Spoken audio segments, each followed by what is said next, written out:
Flèche en tête, man.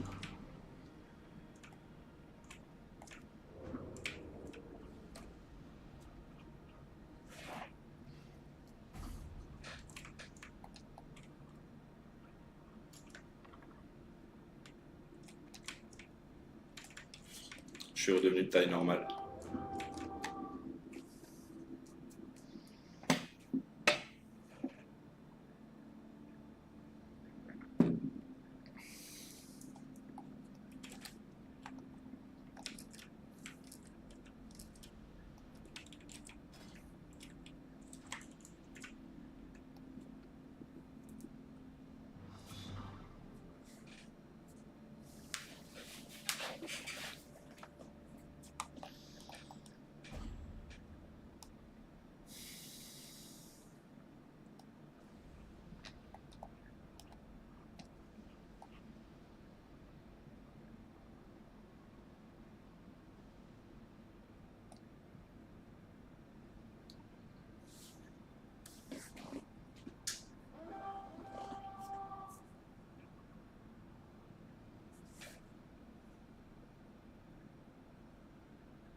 Je joue avec des gogolitos.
Ils arrivent pas à gagner en 2v2.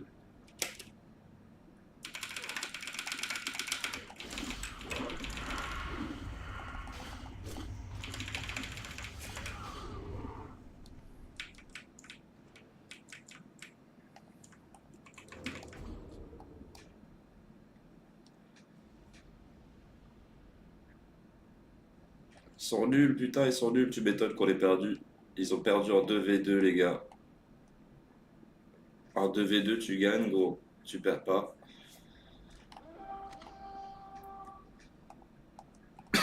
Nul à chier, lui.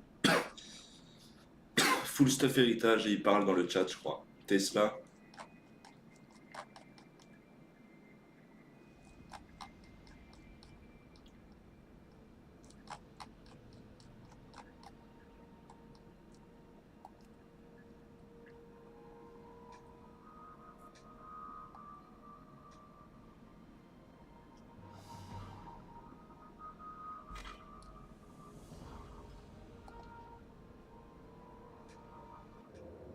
Ils sont nuls. Truc de dingue.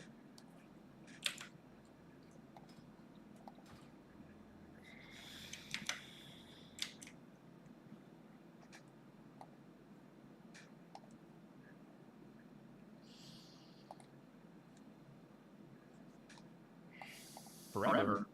I think that's a pretty good incentive not to do it, right? Does that deserve jail forever, though? It does, and let me explain the reason why. Whenever you subvert people, you take a position that you have a responsibility to the public in, and then you take advantage of that to manipulate the public and to fulfill your own social and political goals with that. You have outsourced that manipulation to thousands, if not hundreds of thousands of people, if not millions of people. So whenever you make bad decisions, and those bad decisions have millions of victims, I think that, yeah, there's a scalar for that. Absolutely. Shots of dangerous criminals. And I think also, like, we're in a position where government officials should be, to a degree, scared of population and scared of making bad decisions. Now, I don't think that, they should be assassinated or anything like that. That's crazy. But I think that they should be held accountable. And the problem now is that government officials never feel any level, and this is also true with business owners too. This is not unique to government officials. Like right now, there are very few limiters on what somebody who is very wealthy and powerful has in terms of like what they can make decisions on, right? Because there's so many levels of obfuscation and displacement on that accountability. And what I'm saying is that if you want to have good behavior, if you want to prevent bad behavior, tie a direct personal negative consequence to that negative behavior, and you're going to have that. To protect racial narratives. You see black and brown men all the time who are, you see these mugshots either on television. It's kind of a pretty big self-report, isn't it? You name the media source, and the mind begins to associate that group with that type of activity. Maybe they wouldn't. So this is it, right? I mean, now at this point, you're trying to change the way that, you're trying to shift the public sentiment and withhold law enforcement information so you can push a political narrative. Yeah, I'd say jail forever, for sure, 100%. Constantly see those same mugshots if the city finally gave out life sentences to repeat offenders. Exactly. But instead... That's true. Yeah, you're right. Yeah, you wouldn't keep seeing the same fucking usual suspects if you just keep the fuckers in jail. Keep them in jail, you're not going to have this problem. Oh, we just keep seeing these people over and over. Well, then fucking keep them there. There's a concerning trend of booking non-white individuals as white people. This is what I'm saying, right? Is that it's a default race category. Completely ending the accuracy of crime statistics. Yes. And the worst part about this entire... and that's something that you should always keep in mind. Sometimes this is changed afterwards. So a lot of these are like the initial bookings because it just wasn't written down, right? But always keep this in mind whenever somebody's trying to show you crime statistics for racial stuff or anything like that. And this is, remember what I said before about how, like, why I don't trust statistics and why I don't trust data? Stuff like this is the reason why. And the problem is that a lot of people don't actually look beyond just like the base numbers and how the numbers were arrived at and the systems that generate those numbers. Because usually whenever you deconstruct the systems that generate those numbers, you will find that if you're a reasonable, intelligent person, which I think at least I'm reasonable, maybe not intelligent, but at least reasonable in some things, you can generally kind of predict what studies are going to show because you've experienced the world and you're paying attention. So whenever a study shows something that's like completely opposite of what you were looking at and thinking about, the chances are that the study was manipulated. So what do you trust? Myself. I trust myself and my ability to discern information myself. And I will look at studies and the way information is gathered, and I will have like a sentiment on it, but I will not necessarily act on it. Like, I basically never let any study or any data overrule opinions that I have. I don't. And I've never been wrong, by the way. I've never been wrong about this. This has never taken me in a wrong direction. And so I'm not saying that you shouldn't listen to it at all, but whenever you hear something, and this is just really what it comes down to, right? Like, I'm not saying people should do this, but this is what you should do. Whenever you hear something that doesn't make any sense to you, you should assume that it's because it's wrong. And you should look into why that is. And if you look deep enough and you go into enough of the rushing nesting dolls of the lies, you will generally find some form of obfuscation or manipulation. Just like this. Just like this right here. That's my point.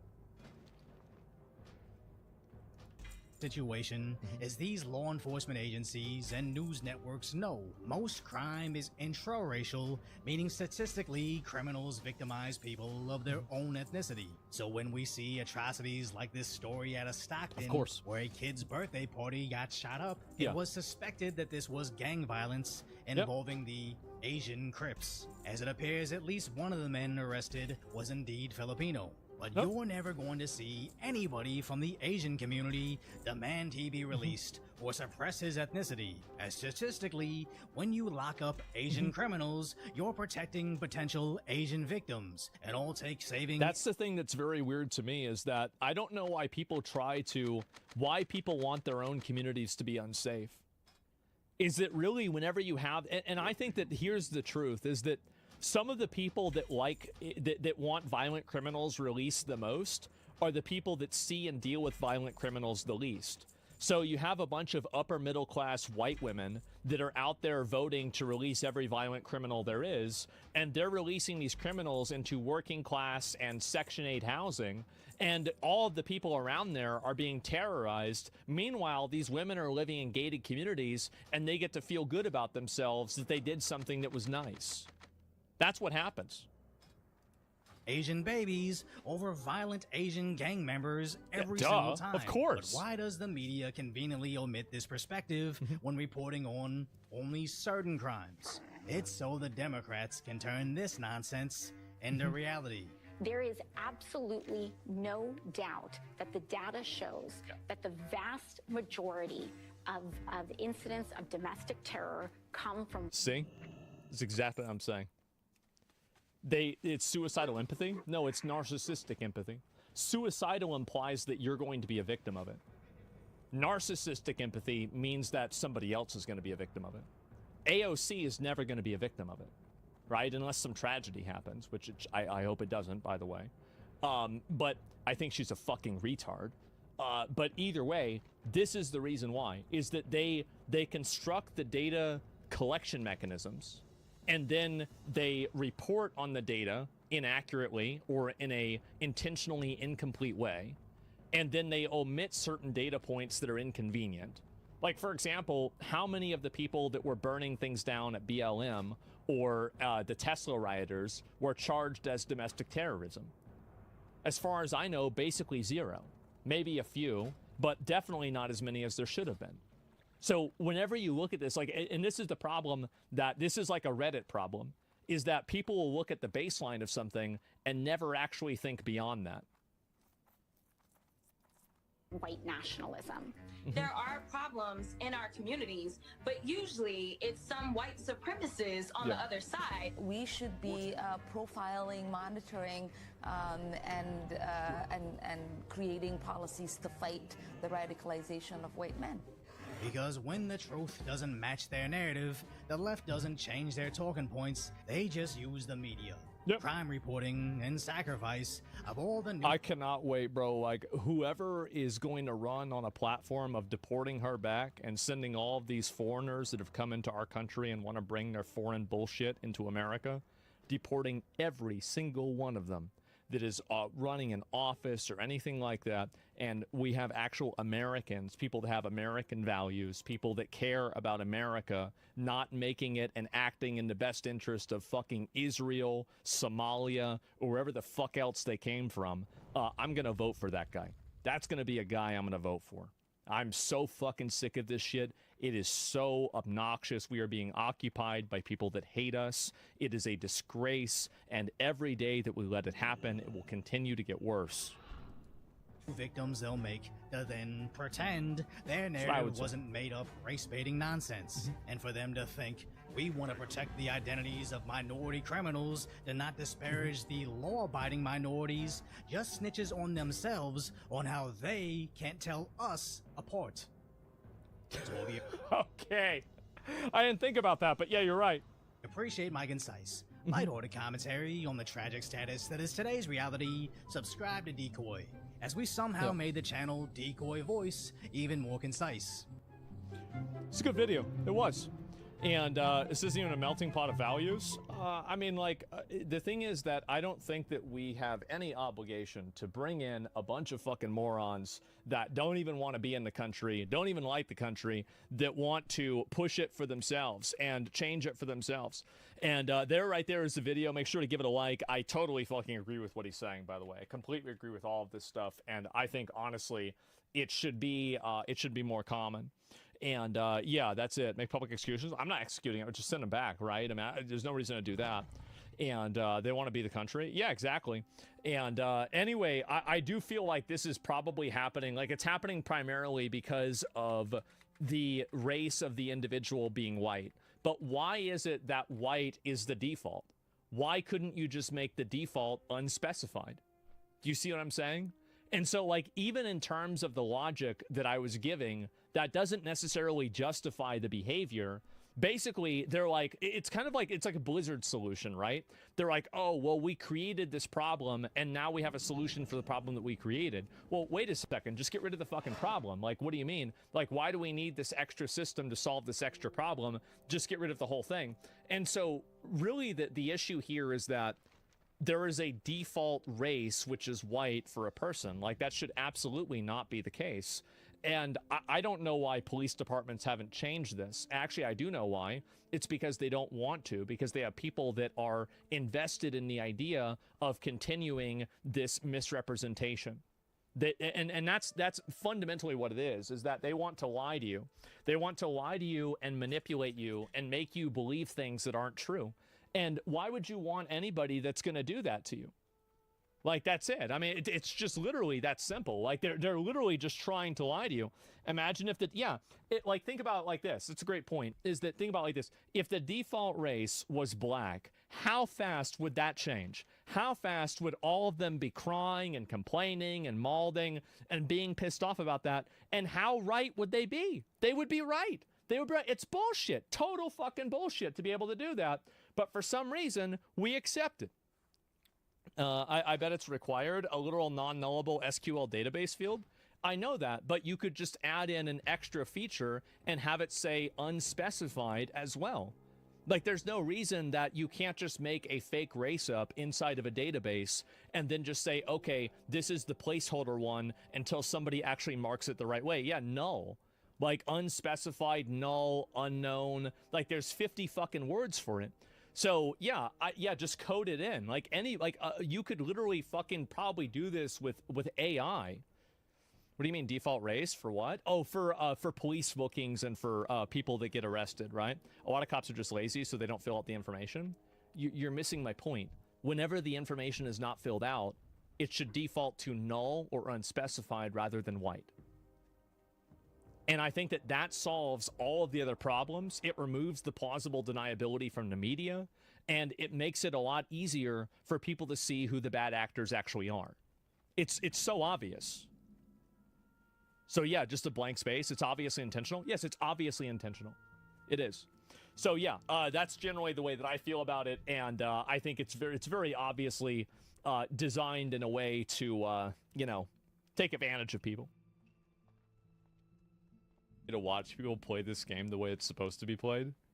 God, how embarrassing. More accessible, and these games keep hitting both critically and commercially. More creators are jumping in. Some are seasoned veterans that are finally breaking free to go make something they actually want to. Others are just complete newcomers. But the point is, they're doing it, and they're doing it on their own, and that's where the friction starts. Because every new success story from the indie world exposes just how bloated and inefficient the traditional studio system has become. And for some people, that's a threat, especially if you're... This is inside of all corporations. I think that this is a problem of corporate bloat that's happened inside of all tech companies. And this is why, like, I think that there's a form of organizational and managerial entropy that happens inside of these companies where more management begets more management. And before you know it, all you get is management. And that's the problem. Middle management? Yeah, exactly. Job exists within a 500-person pipeline. Yeah, look at Twitter before Elon, look at Meta, look at all of these companies, and think about how many people that they let go, and think about the fact that the product did not change. That should say a lot. All-purpose developers are doing to AAA what YouTubers did to network television, what streamers did to cable news. They are proving that you don't need 10 departments and 1,000 employees to make something that people actually care about. And just like how content creators are often branded as unprofessional by legacy media, indie developers are now getting the same treatment from the AAA establishment. In an article written by... Unprofessional means unwilling to work within the imagined confines that have been invented for you. Oh, you're being unprofessional. How is that? Well, you're not playing by our rules. Yeah, that's because your rules are bullshit. It's pretty simple. Bryant Francis of GameDeveloper.com titled "The Deprofessionalization of Video Games" was on full display at PAX East. Look at that, bro. Oh God, yep. Yeah, that's exactly the kind of guy that. Yeah, it's either that or a boomer. East felt like a warning. Explosively successful games by solo devs and small teams are great, but it could lead to the death of vital specialists. He writes, at DICE and GDC this year, I heard talk of a trend in game development that sent a chill down my spine. Deprofessionalization, as A16Z marketing partner Ryan K. Rigney defines it, Be aware of this. Is A16Z is a... It's like a sub-fund for Andreessen. Mark Andreessen runs the most successful venture capitalist firm in the entire world. But this random idiot video game journalist is being scared by this. And also, by the way, I've interacted with people that work at this company. They're smart. They know what they're doing. Is a phenomenon driven by the overperformance of older titles. They're getting paid a lot more than he is, too. I guarantee it. Particularly free-to-play live service games, large studios struggling to drive sales, and the outsized success of some solo developers and small teams. These three forces, he argues, will combine to drive career professionals from the traditional professionalized side of the games industry. Drive career professionals from traditional professionalized sides of games? Yeah, that's the goal. Because they're worthless and they add no value. Yeah, that's the point. Duh. Yeah, now you get it. These people will decide to go indie, he continues. Others will leave gaming altogether. And in between, there is a vast spectrum of irregular working arrangements available. Yeah, I'm going to have to stop you right there. The idea that indie success is driving career professionals out of the industry is such a warped... It is. It is, because... Why is it that you need all these people? It's like Iron Man 1. Tony Stark built this in the fucking basement, and you can't build this with a lab. What the fuck do I need you for? And I'm gonna be honest, he wasn't really wrong. That's a great point. Floating door. Holy shit. Thank you for the subs. And Luke, the pizza guy. Jesus, you guys are gifting subs like crazy. Thank you. Thank you. I appreciate it, guys. Take that it's almost impressive. I'm serious. Let's just ignore the last box of 5 scraps, years yes. of layoffs, project cancellations, and ruthless studio consolidation, and instead blame the one guy who made a viral hit in his bedroom. Yeah. That's the villain now? Major studios have been pushing these people out long before indie would even come into this conversation. Specialized talent wasn't being nurtured, it was being discarded. Projects were getting rebooted mid-development. QA is being outsourced, and artists are being chewed up and spat out like they were nothing more than replaceable assets. Indie success didn't create this brain drain. It gave people a reason to leave willingly or a place to go if they didn't. So if those same professionals now look at indie devs and think, yeah, I'd rather take the risk and make something real, that's not deprofessionalization, that is liberation. And that's honestly, reprofessionalization, because their job is to make video games, not exist inside of a bureaucratic Karenocracy that's been created in order to make sure that people get payroll for doing something that creates no value. that's a good thing. And this industry needs more of it. Because the reality is the parts of this industry that this article feels are being threatened, the corporate monoliths like Activision, EA, Ubisoft, Epic, are the same companies that are responsible for most of what's broken right now. Bloated budgets, monetization first design, copycat games that are designed to mimic Fortnite or Call of Duty. If those studios are shedding talent, maybe that's because they've become the worst place to put it. And if those same professionals that are being kicked out of the industry go on to build the next Larian, the next Supergiant, or the next Sandfall Entertainment, that's not a loss. That's the start of something better. The writer goes on to say, wandering through these booths, I found a mix of truly excellent and inspiring games, but also found myself bubbling with frustration. Few developers on display were working with teams larger than 3 people. They talked about publishers. And this was frustrating to you? Why was this frustrating? We have ourselves a bureaucracy enjoyer. What the fuck is this problem? A lot of people fall victim to the idea that the way things are... Let me see if I can find it. You know, throughout the years in business, I found something, which was I'd always ask why you do things. And the answers you invariably get are, oh, that's just the way it's done. Nobody knows why they do what they do. Nobody thinks about things very deeply in business. That's what I found. So I'll give you an example.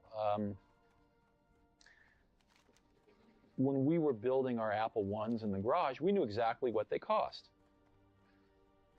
When we got into a factory in the Apple II days,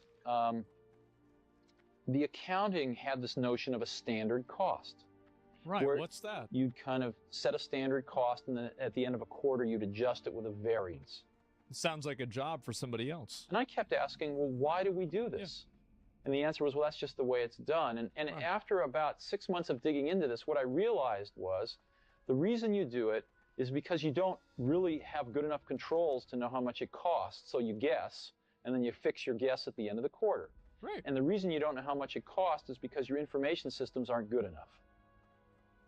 So, but nobody said it that way. And so later on, when we designed this automated factory for Macintosh, we were able to get rid of a lot of these antiquated concepts and know exactly what something cost to the second. So in business, a lot of things are, I call it folklore. Done because they were done yesterday and the day before. And so what that means is if you're willing to sort of ask a lot of questions and think about things and work really hard, you can learn business pretty fast. It's not the hardest thing in the world.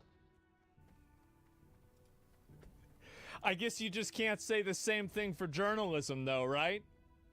I just want you guys to hear it from the guy himself. Okay? Apple's literally overpriced. Well, Steve Jobs been out of the picture for a while. The last transcendent product that Apple made was oversaw by Steve Jobs with the iPhone. Wanting ever more expensive offerings as a part of their pitch deck, short-term contractors seem to be the best way to plug you think about it. Every single one of us has equivalent to what an iPhone 1 was in our pocket probably right now, except for 3 or 4 of you guys that are probably drug dealers that are using a flip phone.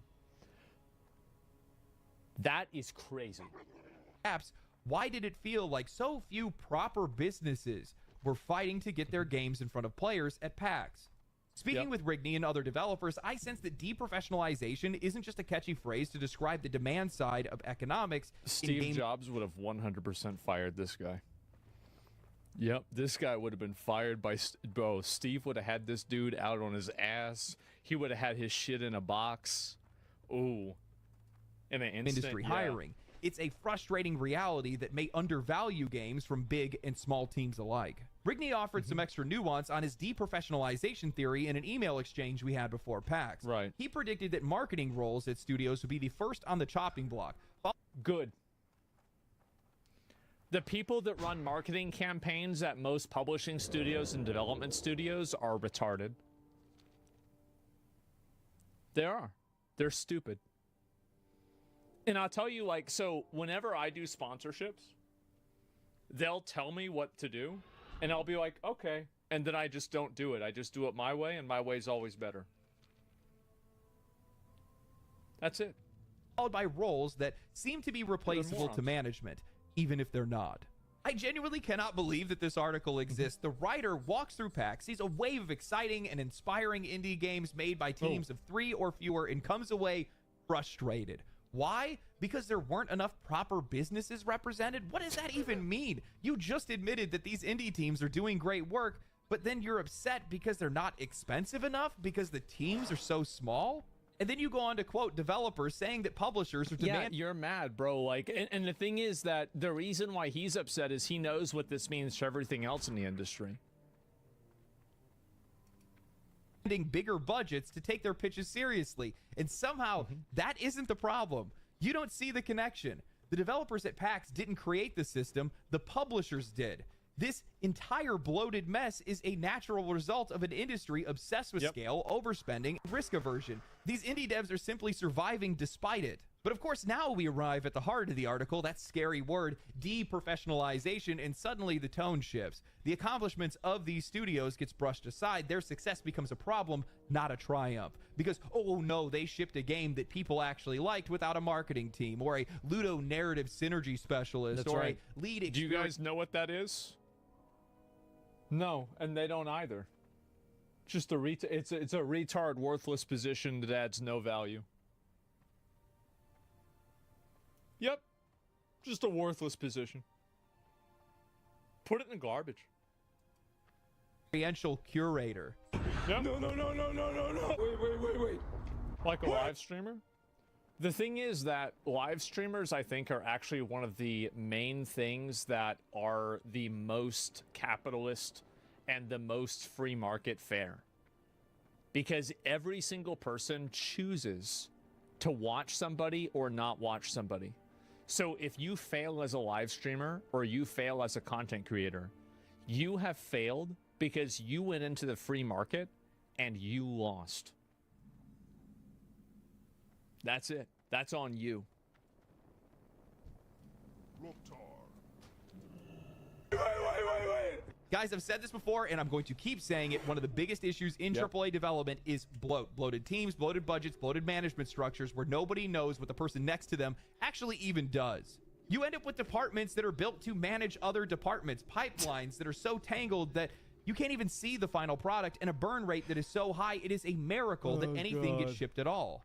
And then they warn us, brace yourselves, marketing might be the first role on the chopping block. Brace yourself, guys. Video games are to become more expensive. Yeah. Sure.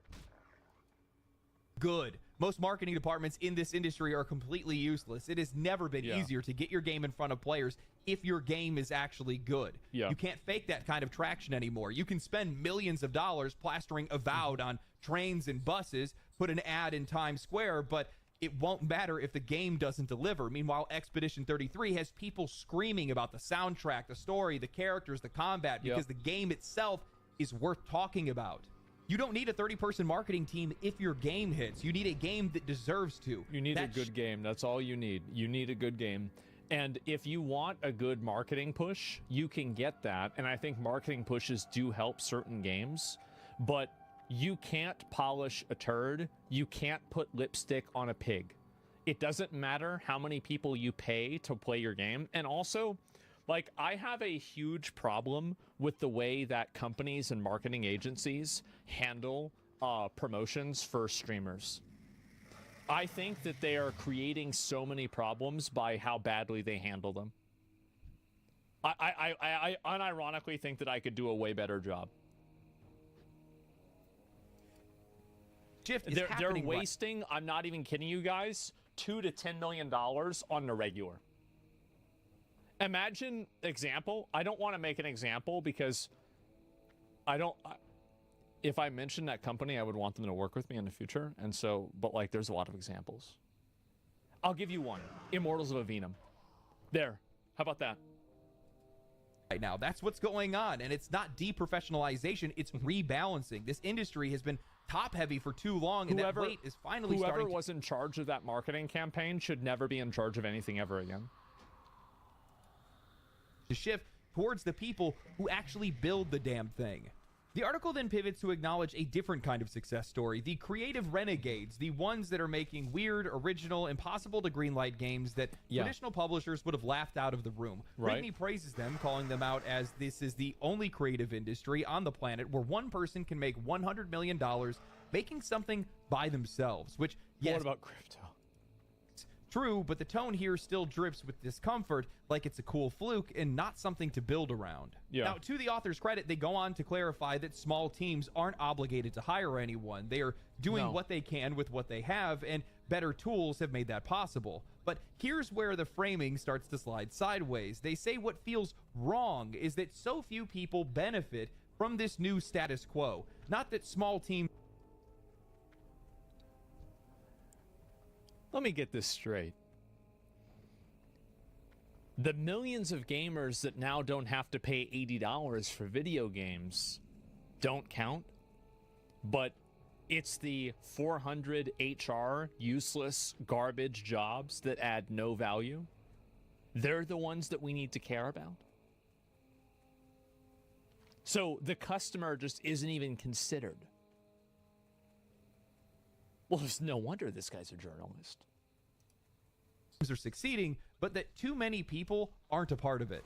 They then go back to Rigney and bring up a new example. Aaron Rutledge, formerly designer of League of Legends, Black Ops 4, and Apex Legends, now running a consultant firm called Area Denial, basically a hired gun. The writer admits that his career sounds romantic, but then calls this model a structure that celebrates the few over the many, one that elevates roles like design and programming while leaving out non-essential positions. What is this? How do you go from saying you just self-reported?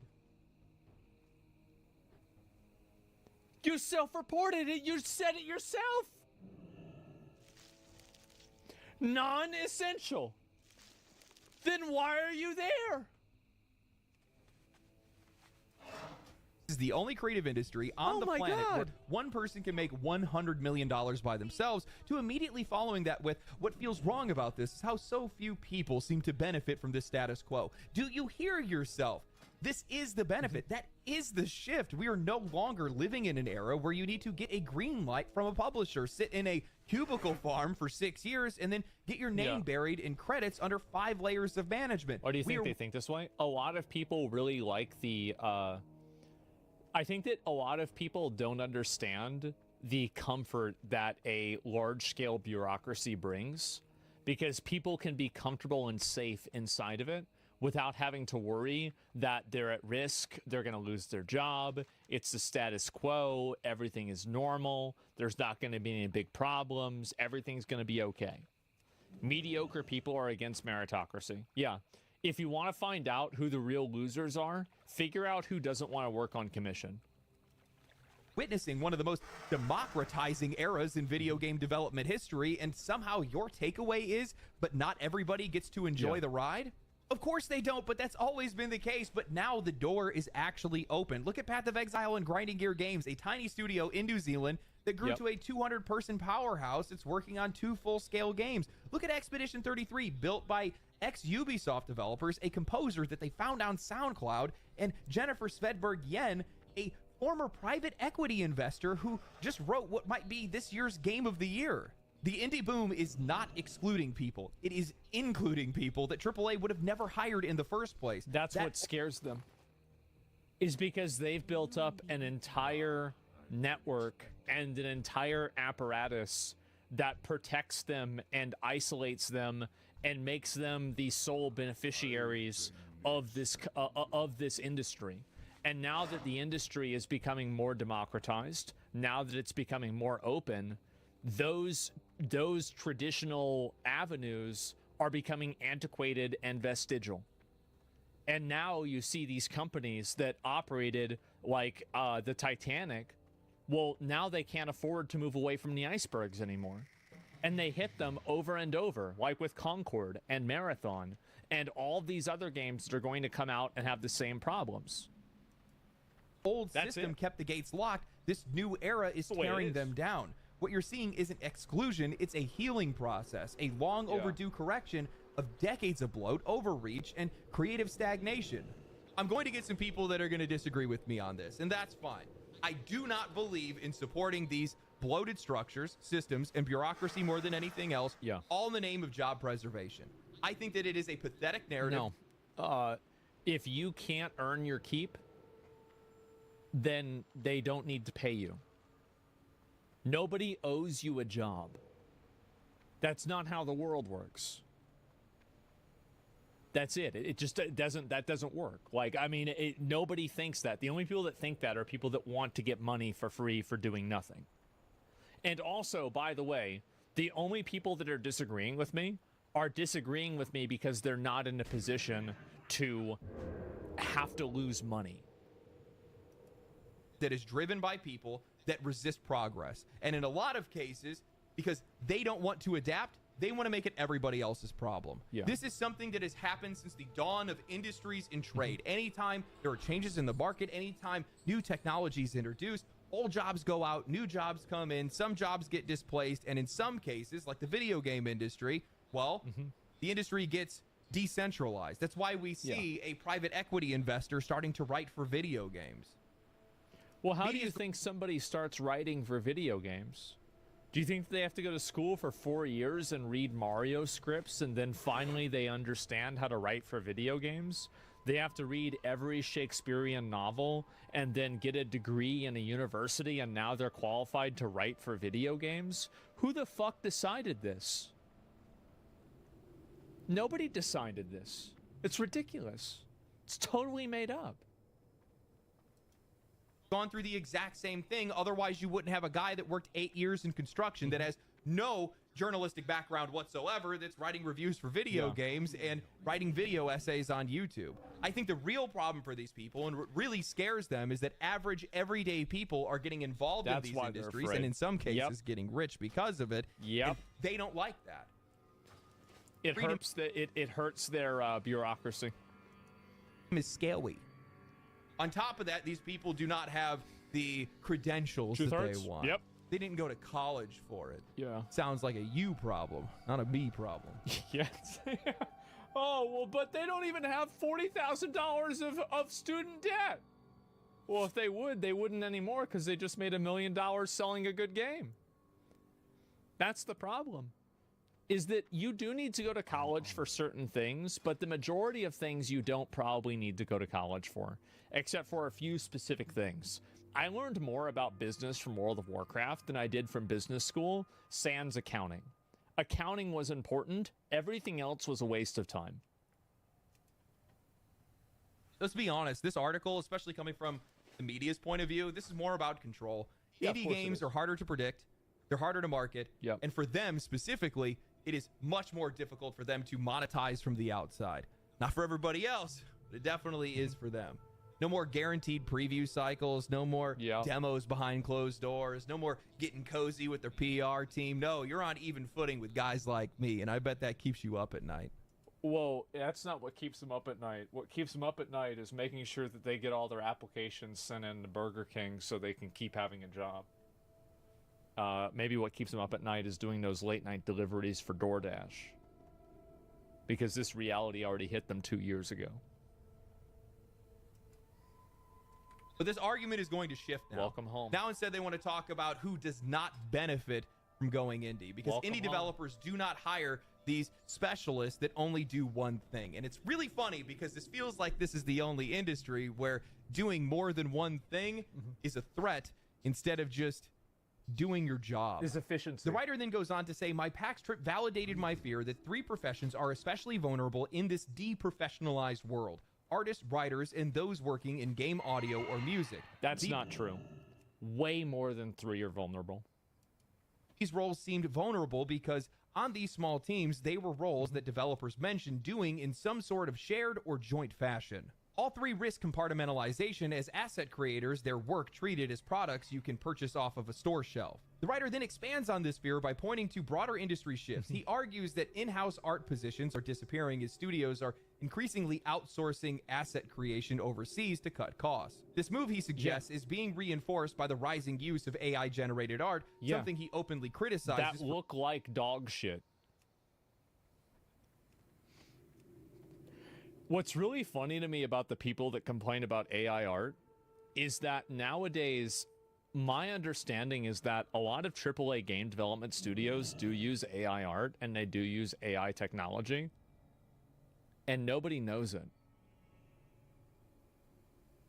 They're already doing this. It's already happening. You're so stupid, you don't even know that you're stupid. For its poor quality, but sees it gaining momentum anyway. In his view, the value of artists is being eroded not because their work is bad, but because it's now seen as something that can be cheaply replicated or bought off of a shelf. Even art directors, he noted, are surviving not on creative output, but on their ability to delegate.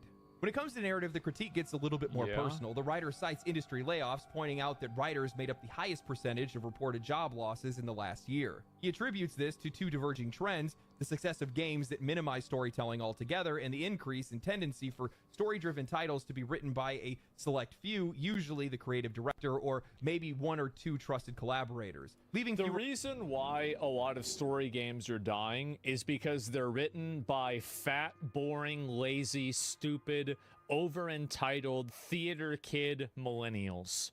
And the stories that J.R.R. Tolkien wrote after his trauma inside of World War I versus the trauma that this person had because their parents wouldn't let them have a nose ring at age 14 are simply not equivalent. These people can't write stories. They don't understand drama. They don't have any sort of relatable personality in any capacity. All of their stories are basically coming down to, what if every stupid thing that we thought when we were 14 was actually true, and all of our parents were wrong, and every strong-willed character that is pig-headed and, stubborn is actually the winner in the outcome. Do you want to know why they write stories like that? Because that's who they are. That's the reason why. The reason why stories are being written that are garbage is because the people writing them are garbage. For roles for dedicated narrative teams. He also then reflects on long-standing frustrations that writers face in game development, many of them brought in late, treated as an afterthought, or positioned in conflict with the broader design goals. Some studios have tried to bridge this gap by rebranding writers as narrative designers, combining them with implementation, but the implication, he argues, is clear. Being just a writer is no longer enough. As for music and sound design, his concerns are much more structural. Audio work, he says, is increasingly handled through asset libraries, with implementation often falling on the other team members. While some composers prefer the freedom to work across multiple projects, he sees this shift as another sign that audio professionals, like artists and writers, are being treated more like support staff than essential contributors. And there it is, the famous self-insert, the emotional reveal, and honestly, probably the real source of this article's frustration. It's kind of hilarious that they still can't see the correlation. Small teams prioritizing design and programming, and those are the games that are succeeding. I hate to be the one to say it, but artistic roles are less essential, at least at the start. If a game isn't fun, if it doesn't play well, it doesn't matter how pretty the lighting or how cinematic the game feels. Oh, well, if you look at the wrinkles on the character's skin, and oh, wow, look at this.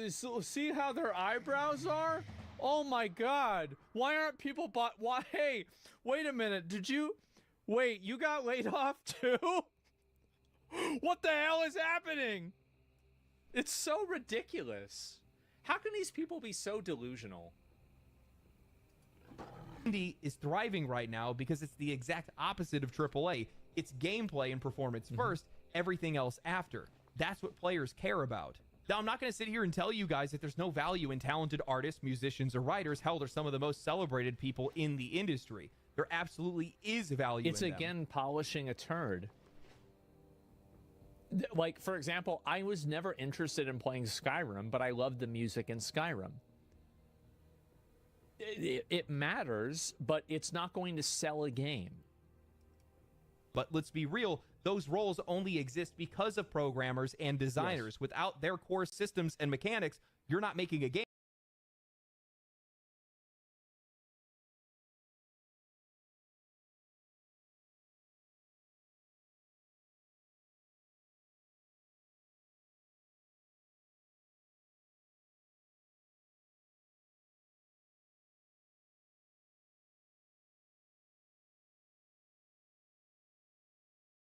Bonjour tout le monde sur le chat. Est-ce que ça va bien? Speak English, speak English. World? There's like 2 people speak French here. Too bad. Learn French. French was the language of the world before English. Did you know that? Yeah, but you taught me English kind of when I was younger, so. You know what's written on the British crown? Dieu est mon droit. What does that mean? God is my right? God is my right. Dad is balding. Oh, who wrote that? You're not balding, you're not balding. That is so bad. Let me see. No, not really. For your age, it's pretty good. Come on, that's so bad to write that. Don't write it down for God's sakes. Okay, look, I gotta go. Good to see you. Nice seeing you. Bonjour tout le monde sur le chat. Est-ce que ça va bien? Speak English, speak English. World? There's like 2 people speak French here. Too bad. Learn French. French was the language of the world before English. Did you know that? Yeah, but you taught me English kind of when I was younger, so. You know what's written on the British crown? Dieu est mon droit. What does that mean? God is my right? God is my right. Dad is balding. Oh, who wrote that? You're not balding, you're not balding. That is so bad. Let me see. What does that mean? God is my right? God is my right. Dad is balding. Oh, written on the British crown? Dieu est mon droit.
what? What does that mean? God is my right? God is my right. Dad is balding. Oh, who wrote that? You're not balding. You're not balding. That is so bad. Let me see. It's no, not really. For your age, it's pretty good. It's come on. That's so bad to write that. Don't write it down for God's sakes. Okay, look, I gotta go. Good to see you.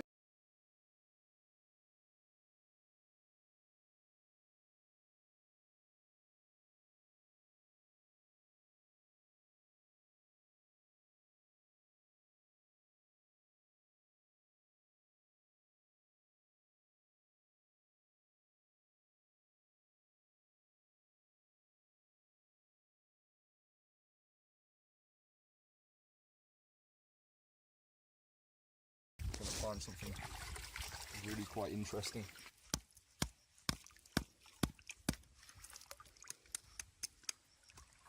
Oh wow. This is really cool. Okay, so that piece of stone has just split. So there's two now. Ah, there's two. Okay. This one's enormous. Wow. This animal, there we go. Let's give him a little rinse. This plump specimen. Gonna find something really quite interesting.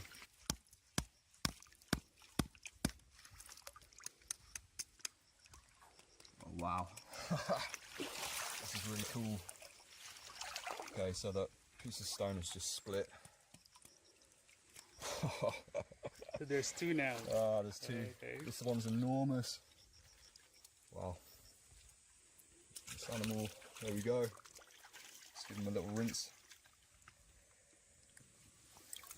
This plump specimen. Gonna find something really quite interesting.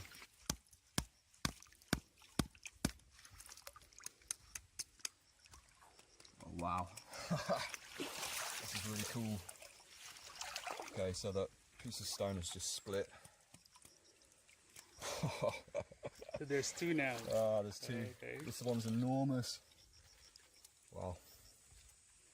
This animal, there we go. Let's give him a little rinse. This plump specimen. Gonna find something really quite interesting.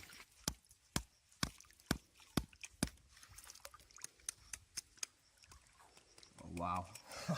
This is really cool. Okay, so that piece of stone has just split. So there's two now. Ah, there's two. Okay. This one's enormous. Wow. This animal, there we go. Let's give him a little rinse. This plump specimen. Gonna find something really quite interesting.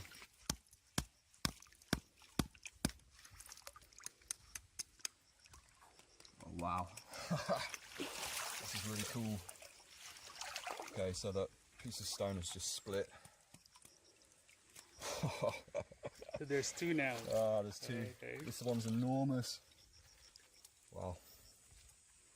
This animal, there we go. Let's give him a little rinse.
How Emeru's doll was moving according to Miss.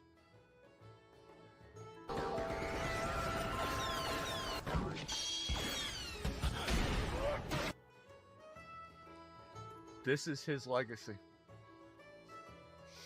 After all those streams and all that work and everything that he did, 10 years being a streamer and a content creator, at the end of everything, he's Ice Poseidon's cameraman that got canceled and said that he had plushies thrown at him. All of the work, everything that he did, he lost the plushies. There you go, guys. How Emeru's doll was moving according to Miss.